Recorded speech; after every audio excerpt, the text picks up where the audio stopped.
হাজার বছর আগে একজন শাসক ছিলেন যিনি বিশাল সাম্রাজ্যের খালিফা হয়েও রাতের অন্ধকারে শহরের পথে হাঁটতেন। তার হাতে ছিল না কোনো রাজমুকুট, তার পাশে ছিল না কোনো সেনাবাহিনী, কিন্তু তার হৃদয়ে ছিল একটি ভয়, যদি তার শাসনে কোনো মানুষ ক্ষুধার্ত থাকে। এই মানুষটি ছিলেন ইসলামের দ্বিতীয় খালিফা হযরত উমর ইবনে খাত্তাব রাদিয়াল্লাহু। আজ আমরা জানব সেই অবাক করা ইতিহাস, যখন জেরুজালেমের দরজা খুলে দেওয়া হয়েছিল তার জন্য, এবং কেন ইতিহাস তাকে পৃথিবীর অন্যতম ন্যায়পরায়ণ শাসক বলে। মানব ইতিহাসের প্রতিটি যুগেই এমন কিছু সময় আসে যা শুধু রাজনীতি বা যুদ্ধের কারণে নয়, বরং ন্যায়বিচার, নৈতিকতা এবং মানবিকতার জন্য চিরস্মরণীয় হয়ে থাকে। ইসলামের ইতিহাসে সাহাবীদের যুগ ছিল এমনই এক আলোকোজ্জ্বল সময়। এই যুগে এমন এক নেতৃত্বের জন্ম হয়েছিল যেখানে ক্ষমতা ছিল দায়িত্ব, শাসন ছিল সেবা এবং ন্যায়বিচার ছিল সবচেয়ে বড় নীতি। আজকের এই গল্প আমাদের নিয়ে যাবে সেই সময়ের দিকে যখন ইসলামের শিক্ষা আরবের মরুভূমি থেকে বের হয়ে বিশ্বের বিভিন্ন অঞ্চলে ছড়িয়ে পড়তে শুরু করেছিল। সেই সময় পৃথিবীর অনেক বড় বড় সাম্রাজ্য ছিল। তাদের মধ্যে অন্যতম ছিল বাইজেন্টাইন সাম্রাজ্য এবং পারস্য সাম্রাজ্য। এই সাম্রাজ্যগুলো শক্তিশালী ছিল ঠিকই, কিন্তু সাধারণ মানুষের জীবনে ন্যায়বিচার খুব কমই দেখা যেত।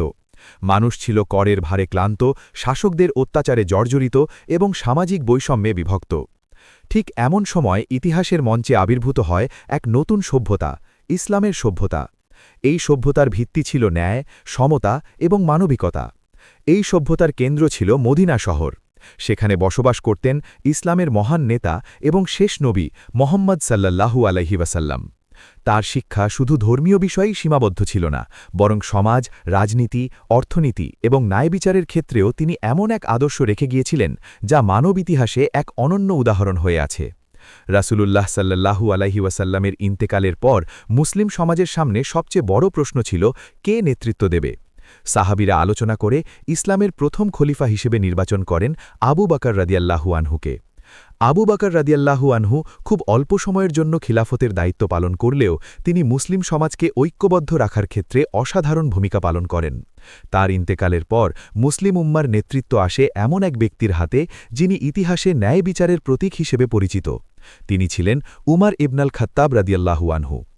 উমর ইবনে খাত্তাব ছিলেন এক অসাধারণ ব্যক্তিত্ব। ইসলাম গ্রহণের আগে তিনি ছিলেন দৃঢ়চেতা, শক্তিশালী এবং সাহসী মানুষ, আর ইসলাম গ্রহণের পর সেই শক্তি ও সাহস তিনি ব্যয় করেছিলেন ন্যায় প্রতিষ্ঠার জন্য। তার শাসনামলে ইসলামী রাষ্ট্র দ্রুত বিস্তৃত হতে শুরু করে। পারস্য সাম্রাজ্যের অনেক অঞ্চল মুসলিমদের নিয়ন্ত্রণে আসে।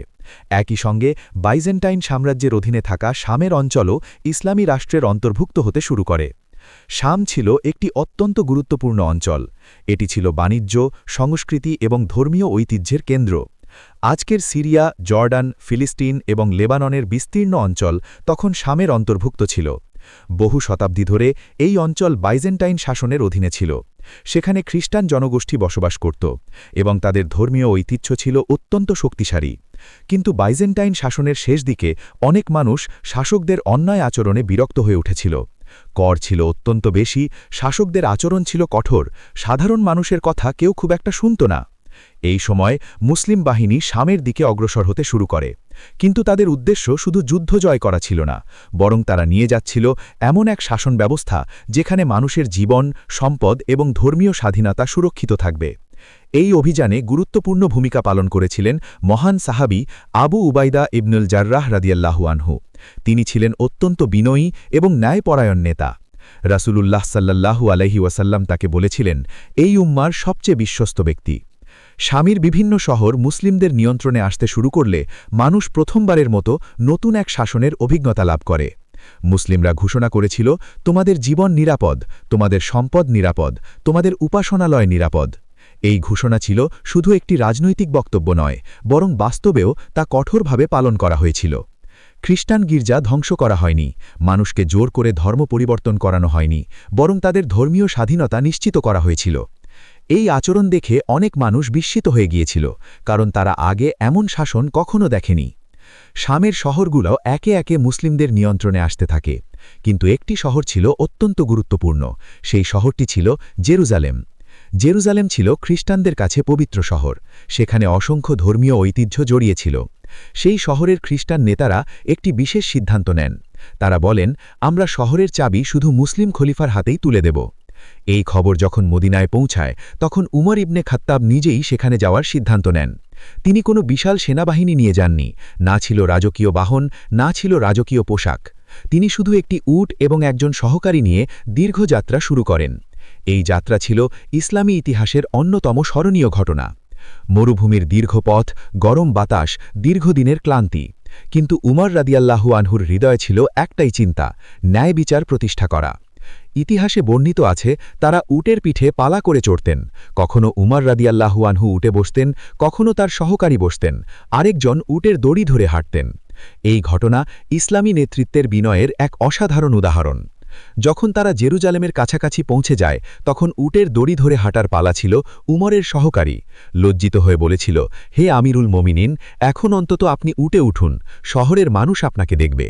কিন্তু উমর রাদিয়াল্লাহু আনহু শান্তভাবে উত্তর দেন, আমরা যদি আল্লাহর কাছে সম্মান চাই তাহলে আমাদের ন্যায় ও তাকওয়া ধরে রাখতে হবে।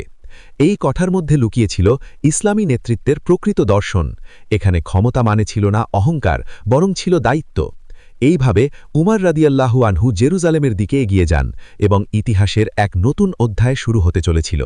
মরুভূমির দীর্ঘ পথ অতিক্রম করে অবশেষে সেই মুহূর্তটি কাছে এসে দাঁড়ায়, যার অপেক্ষায় ছিল শামের মানুষ।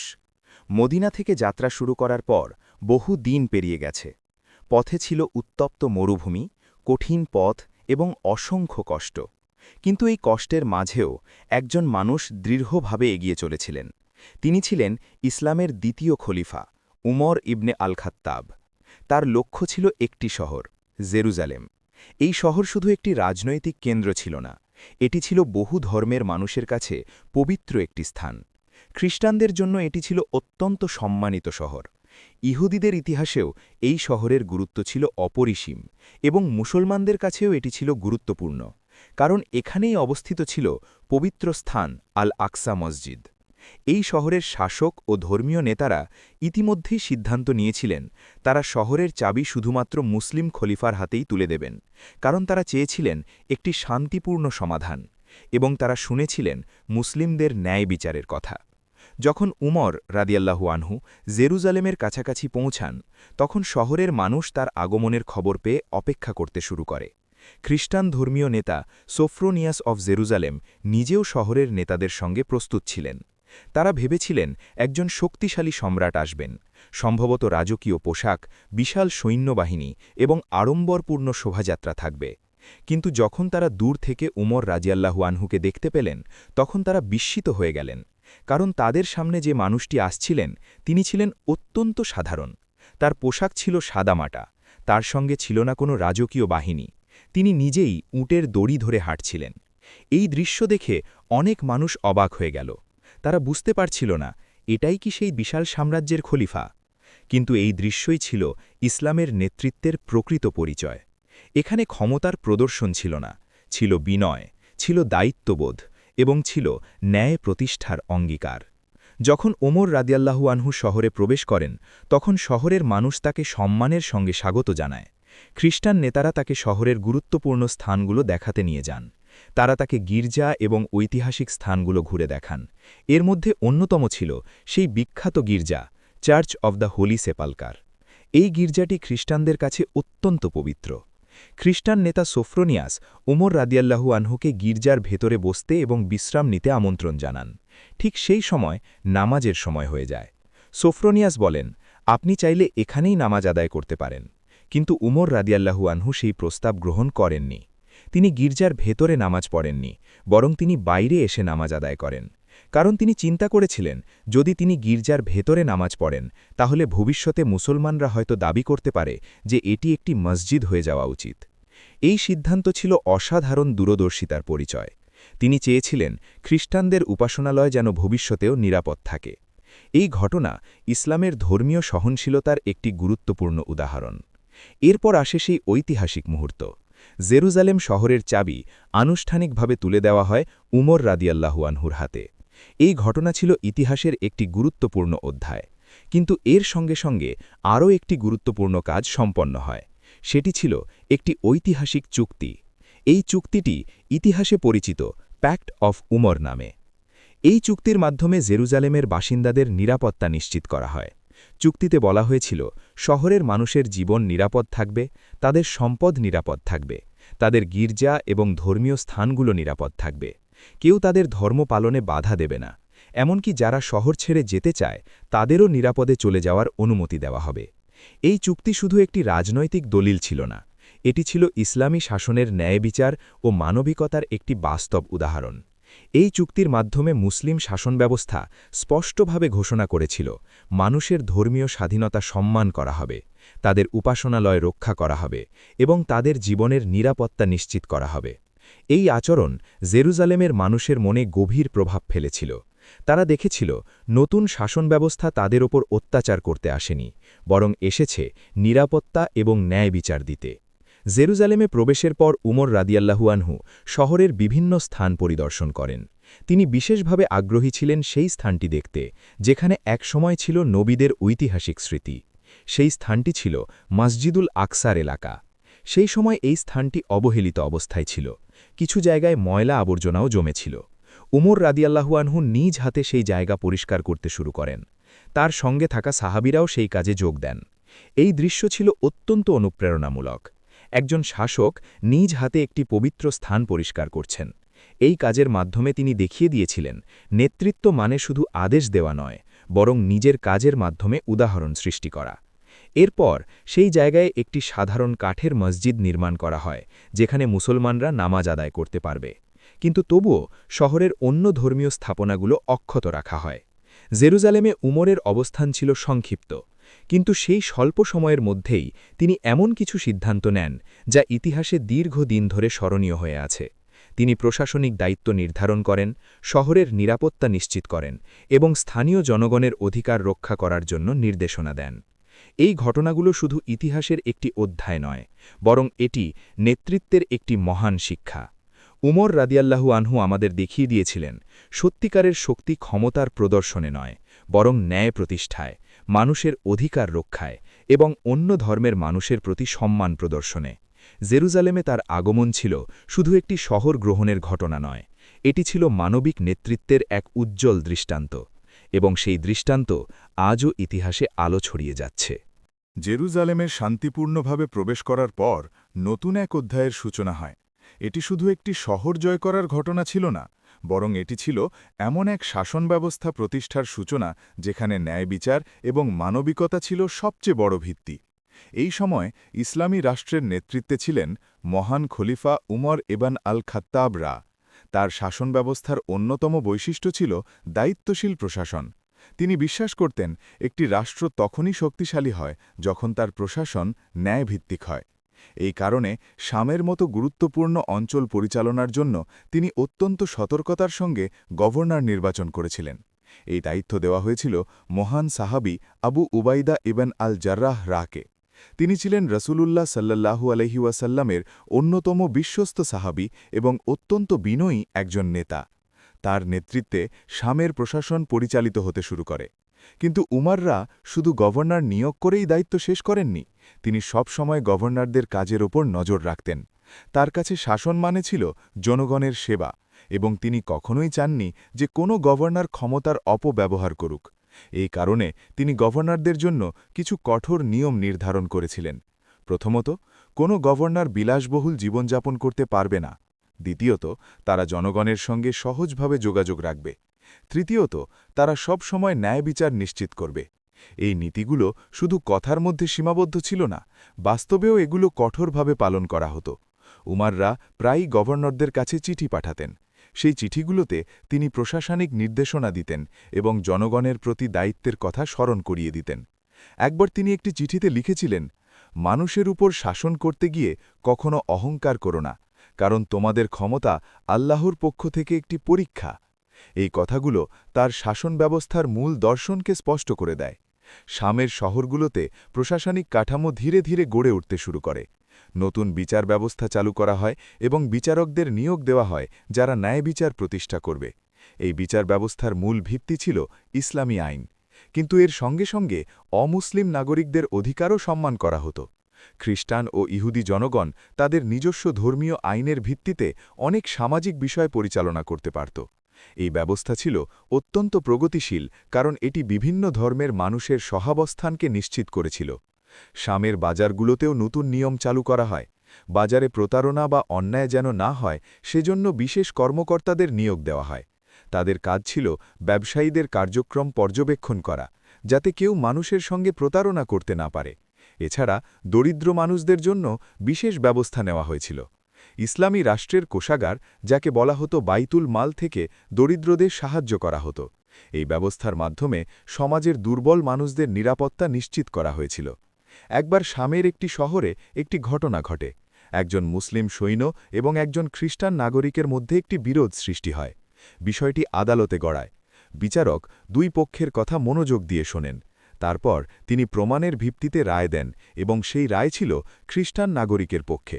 এই ঘটনা শুনে অনেক মানুষ বিস্মিত হয়ে যায়, কারণ সেই সময় বিশ্বের অনেক জায়গায় ধর্মের ভিত্তিতে বিচার হতো, কিন্তু ইসলামী শাসনে বিচার করা হয়েছিল প্রমাণের ভিত্তিতে। এই ধরনের ঘটনাগুলো ধীরে ধীরে মানুষের মধ্যে আস্থা তৈরি করতে শুরু করে। শামের অনেক মানুষ বুঝতে পারে এই শাসন ব্যবস্থা অন্যরকম। এখানে শাসক এবং সাধারণ মানুষের মধ্যে কোনো দূরত্ব নেই, সবাই আইনের সামনে সমান। উমার রা নিজেও সবসময় এই নীতি অনুসরণ করতেন। তিনি প্রায়ই বলতেন, যদি ফোরাত নদীর তীরে একটি কুকুরও ক্ষুধায় মারা যায়, তাহলে তার জন্য উমারকে জবাবদিহি করতে হবে। এই কথার মাধ্যমে তিনি বোঝাতে চেয়েছিলেন, একজন শাসকের দায়িত্ব শুধু মানুষের প্রতিই নয়, বরং তার অধীনস্থ সমস্ত জীবের প্রতিও। শামের প্রশাসনে আরেকটি গুরুত্বপূর্ণ বিষয় ছিল নিরাপত্তা। শহরগুলোতে শান্তি বজায় রাখার জন্য সৈন্যদের দায়িত্ব নির্ধারণ করা হয়েছিল, কিন্তু তাদেরকে কঠোরভাবে নির্দেশ দেওয়া হয়েছিল যেন তারা সাধারণ মানুষের সঙ্গে খারাপ আচরণ না করে। সৈন্যরা ছিল জনগণের রক্ষক, শাসক নয়। এই নীতির কারণে শামের শহরগুলো ধীরে ধীরে শান্তিপূর্ণ হয়ে ওঠে। মানুষ নিরাপদ বোধ করতে শুরু করে, বাণিজ্য বৃদ্ধি পায়, বাজারগুলো প্রাণবন্ত হয়ে ওঠে, বিভিন্ন ধর্মের মানুষ একসঙ্গে বসবাস করতে শুরু করে। এই সময় শাম অঞ্চলে একটি নতুন সমাজ গড়ে উঠতে থাকে, একটি সমাজ যেখানে ন্যায় বিচার ছিল সবার জন্য সমান। এই শাসন ব্যবস্থার সবচেয়ে বড় শক্তি ছিল তার নৈতিকতা। উমার রা কখনো নিজেকে সাধারণ মানুষের থেকে আলাদা মনে করেননি। তিনি সব সময় মনে করতেন তিনি জনগণের একজন সেবক, এবং এই দৃষ্টিভঙ্গি ইসলামী শাসন ব্যবস্থাকে শক্তিশালী করে তুলেছিল। শামের প্রশাসনে যে ন্যায় বিচার প্রতিষ্ঠিত হয়েছিল, তা শুধু সেই সময়ের মানুষের জন্যই নয়, বরং ভবিষ্যৎ প্রজন্মের জন্য একটি মহান শিক্ষা হয়ে আছে। এটি আমাদের মনে করিয়ে দেয়, সত্যিকারের নেতৃত্ব ক্ষমতার মাধ্যমে নয়, ন্যায় বিচার, সততা এবং দায়িত্ববোধের মাধ্যমে প্রতিষ্ঠিত হয়। আর সেই নেতৃত্বের অন্যতম শ্রেষ্ঠ উদাহরণ ছিলেন উমার ইবন আল-খাত্তাব রা। ইসলামের ইতিহাসে এমন অনেক শাসক এসেছেন যারা শক্তি, সাহস এবং নেতৃত্বের জন্য পরিচিত ছিলেন, কিন্তু এমন শাসক খুব কমই দেখা যায় যারা ক্ষমতার সর্বোচ্চ স্থানে থেকেও সাধারণ মানুষের দুঃখ কষ্ট নিজের হৃদয়ে অনুভব করতেন। এই ধরনের শাসকদের মধ্যে অন্যতম ছিলেন ইসলামের দ্বিতীয় খলিফা উমার ইবন আল-খাত্তাব রাদিয়াল্লাহু। তাঁর শাসনামলের সবচেয়ে অনন্য বৈশিষ্ট্য ছিল মানবিক প্রশাসন। উমার রাদিয়াল্লাহু বিশ্বাস করতেন, একটি রাষ্ট্রের প্রকৃত শক্তি তার ধনসম্পদ বা সেনাবাহিনীতে নয়, বরং তার শক্তি নিহিত থাকে সাধারণ মানুষের কল্যাণে। বিশেষ করে দরিদ্র, অসহায় এবং দুর্বল মানুষের নিরাপত্তা নিশ্চিত করা ছিল তার প্রশাসনের অন্যতম প্রধান লক্ষ্য। মদিনায় খিলাফাতের দায়িত্ব গ্রহণ করার পর থেকেই তিনি রাষ্ট্রীয় কোষাগারকে একটি বিশেষ উদ্দেশ্যে ব্যবহার করতে শুরু করেন। এই কোষাগারকে বলা হতো বাইতুল মাল। এই তহবিল থেকে দরিদ্র মানুষদের সাহায্য করা হতো। বৃদ্ধ মানুষ, এতিম শিশু, বিধবা নারী, এদের জন্য বিশেষ ভাতা নির্ধারণ করা হয়েছিল। এই ব্যবস্থা সেই সময়ের পৃথিবীতে ছিল অত্যন্ত বিরল, কারণ অধিকাংশ সাম্রাজ্যে সাধারণ মানুষের কল্যাণ নিয়ে খুব বেশি চিন্তা করা হতো না। কিন্তু উমার রাদিয়াল্লাহুর শাসনে বিষয়টি ছিল সম্পূর্ণ ভিন্ন। তিনি প্রায়ই রাতে ছদ্মবেশে শহরের রাস্তায় বের হতেন। তার উদ্দেশ্য ছিল মানুষের প্রকৃত অবস্থা জানা। এক রাতে তিনি মদিনার বাইরে একটি ছোট্ট ঘরের কাছে এসে থামলেন। সেখানে তিনি একটি অদ্ভুত দৃশ্য দেখতে পেলেন। একজন মা একটি হাঁড়িতে পানি ফুটাচ্ছিলেন। তার ছোট ছোট সন্তানরা ক্ষুধায় কাঁদছিল। উমর রাদিয়াল্লাহু কাছে গিয়ে জানতে চান, কি ঘটছে। মহিলা উত্তর দিলেন, আমার কাছে খাবার নেই, আমি শুধু পানি ফুটাচ্ছি। যাতে শিশুরা মনে করে খাবার রান্না হচ্ছে, হয়তো তারা অপেক্ষা করতে করতে ঘুমিয়ে পড়বে। এই কথা শুনে উমর রাদিয়াল্লাহু গভীরভাবে ব্যথিত হয়ে পড়েন। তিনি দ্রুত মদিনার কোষাগারে ফিরে যান। সেখান থেকে তিনি নিজ হাতে আটা, খেজুর এবং অন্যান্য খাবার নিয়ে আসেন। তার সঙ্গে থাকা একজন সাহাবী বলেছিলেন, আমিরুল মুমিনিন, আমি এই বোঝা বহন করি। কিন্তু উমর রাদিয়াল্লাহু বলেছিলেন, কিয়ামতের দিন কি তুমি আমার বোঝাও বহন করবে? এই কথা বলে তিনি নিজেই সেই খাদ্যের বস্তা কাঁধে তুলে নেন। তারপর তিনি সেই মহিলার ঘরে ফিরে গিয়ে নিজ হাতে খাবার রান্না করে দেন। শিশুরা যখন আনন্দের সঙ্গে খাবার খেতে শুরু করে, তখন ওমর রাদিয়াল্লাহু কিছুক্ষণ দূরে বসে তাদের দিকে তাকিয়েছিলেন। তার মুখে তখন ছিল এক ধরনের শান্তি, কারণ তিনি জানতেন আজ অন্তত কয়েকটি শিশু ক্ষুধার কষ্ট থেকে মুক্তি পেয়েছে। এই ঘটনা শুধু একটি মানবিক গল্প নয়, এটি ছিল তার প্রশাসনিক দর্শনের বাস্তব উদাহরণ। উমর রাদিয়াল্লাহু সবসময় বলতেন, যে শাসক মানুষের দুঃখ কষ্ট বুঝতে পারে না, সে প্রকৃত শাসক নয়। তার শাসনামলে দরিদ্র মানুষের জন্য আরও অনেক ব্যবস্থা নেওয়া হয়েছিল। বৃদ্ধ মানুষদের জন্য রাষ্ট্রীয় ভাতা চালু করা হয়। এতিম শিশুদের জন্য বিশেষ সহায়তা নির্ধারণ করা হয়। এমনকি অমুসলিম দরিদ্র মানুষদেরও রাষ্ট্রীয় সাহায্য দেওয়া হতো। একবার তিনি একটি বৃদ্ধ ইহুদি ভিক্ষুককে রাস্তায় ভিক্ষা করতে দেখেন। তিনি তাকে জিজ্ঞেস করেন, কেন তিনি ভিক্ষা করছেন? বৃদ্ধ লোকটি বলেন, আমি কর দিতে দিতে এখন দরিদ্র হয়ে গেছি। এই কথা শুনে উমর রাদিয়াল্লাহু অত্যন্ত ব্যথিত হন। তিনি বলেন, আমরা তোমার যৌবনে তোমার কাছ থেকে কর নিয়েছি, আর এখন বার্ধক্যে তোমাকে অসহায় রেখে দেব, এটা কখনোই ন্যায় হতে পারে না। তারপর তিনি নির্দেশ দেন যেন সেই বৃদ্ধকে রাষ্ট্রীয় কোষাগার থেকে ভাতা দেওয়া হয়। এই ঘটনাটি ইসলামী শাসনের মানবিক দৃষ্টিভঙ্গির একটি অসাধারণ উদাহরণ। উমর রাদিয়াল্লাহু শুধু দরিদ্র মানুষের সাহায্যই করেননি, তিনি প্রশাসনিক কর্মকর্তাদেরও কঠোরভাবে নির্দেশ দিয়েছিলেন যেন তারা মানুষের সঙ্গে সদরে আচরণ করে। তিনি প্রায়ই গভর্নরদের চিঠি লিখে সতর্ক করতেন। তিনি বলতেন, মানুষকে ভয় দেখিও না, কারণ তোমাদের দায়িত্ব তাদের সেবা করা। এই ধরনের নীতির কারণে ইসলামী শাসন ব্যবস্থা মানুষের হৃদয়ে জায়গা করে নেয়। মানুষ বুঝতে পারে এটি শুধু একটি রাজনৈতিক শক্তি নয়, এটি একটি নৈতিক সমাজ ব্যবস্থা। উমর রাদিয়াল্লাহুর নেতৃত্বে এই ব্যবস্থা আরও শক্তিশালী হয়ে ওঠে। তিনি সবসময় মনে করতেন, একজন শাসকের সবচেয়ে বড় দায়িত্ব হল মানুষের কল্যাণ নিশ্চিত করা। এই শিক্ষা আজও আমাদের জন্য অত্যন্ত গুরুত্বপূর্ণ, কারণ একটি সমাজ তখনই সত্যিকার অর্থে উন্নত হয় যখন সেখানে দুর্বল মানুষের নিরাপত্তা নিশ্চিত করা হয়। উমর রাদিয়াল্লাহুর শাসনামল আমাদের দেখিয়ে দেয়, ক্ষমতা তখনই অর্থবহ হয় যখন তা মানুষের কল্যাণে ব্যবহার করা হয়। আর এই কারণেই ইসলামের ইতিহাসে তার নাম আজও ন্যায় বিচার এবং মানবিকতার প্রতীক হিসেবে স্মরণ করা হয়।